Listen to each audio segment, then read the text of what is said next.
जो आक्रोश मोर्चा निघाला तो खऱ्या अर्थाने शिक्षकाच्या आत्मसन्मानावर घाला घालणारा जे टीएटीचा जे काही मागणी उचलण्यानं सक्तीचं केलेला आहे, यामध्ये आम्ही महाराष्ट्र शासनाला पुढारी याचिका दाखल करण्यासाठी हा आक्रोश मोर्चा शाळा बंद आंदोलन आज जिल्ह्यातल्या सर्व जिल्हा परिषद शाळा आणि खाजगी शाळा 100% बंद आहेत। यामध्ये टीएटीच्या माध्यमातून जे अन्यायकारक शासनाने काढलाय तो रद्द करण्यासाठी आजचा हा आक्रोश मोर्चा आम्ही काढला। त्याचप्रमाणे ग्रामीण भागातील खेड्यापाड्यातील मुलांना आज जे शिकायला मिळतं ते आमच्या जिल्हा परिषद शाळा बंद पाडण्याचं घाट हे संच मान्यतेच्या माध्यमातून राज्य शासन करत आहे।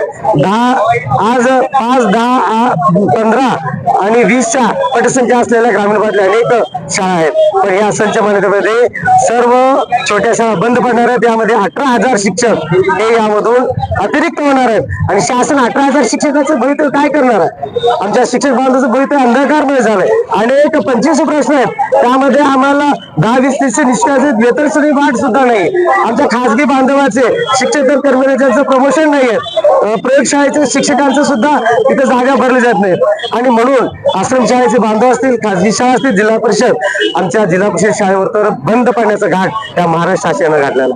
मी तुम्हाला सांगू इच्छितो बंधूंनो, आज शासन दरवर्षी 20% आमचा जिल्हा परिषदचा जे निधी शैक्षणिक आहे तो कमी करून दरवर्षी आज 20% कमी करून बंद पाडण्याचं शासन हे घाट घातलेला आहे। जे काही अन्यायकारी GR आहेत त्यामध्ये पहिला प्रथम टीएटी संच मान्यता आणि जे आज आम्हाला प्रमोशनच्या माध्यमातून जे शिक्षक बांधवांना संधी मिळणार आहे ते या टीएटीच्या माध्यमातून पास झाल्यावरच संधी शासन देण्याचं GR काढलाय तो रद्द व्हावा आणि आमच्या शिक्षक बांधवांवर वारंवार हे शासन जे अन्याय करत आहे ते सर्व GR रद्द करून आम्हाला फक्त शिकवू द्या।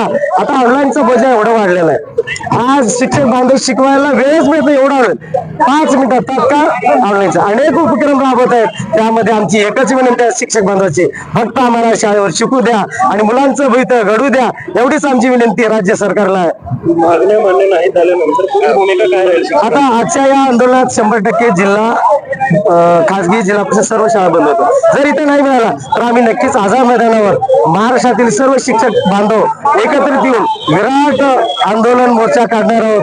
तिथं न्याय नाही मिळाला तर पुढचा पाऊल आमच्या सर्व समन्वय समितीच्या घटकाच्या माध्यमातून आम्ही उचलू आणि खरोखरच आज सर्व महाराष्ट्रातील शिक्षक बांधव आम्हा सर्व या अन्यायग्रस्त मागण्याच्या मध्ये जे विराट मोर्चा काढला त्यांचा आभार मी व्यक्त करतो, कारण ही एकजूट आम्हाला न्याय दिल्याशिवाय राहणार नाही आणि भविष्यात आम्ही न्याय मागून घेतल्याशिवाय राज्य शासनावर थांबणार नाही, एवढंच मी सांगू।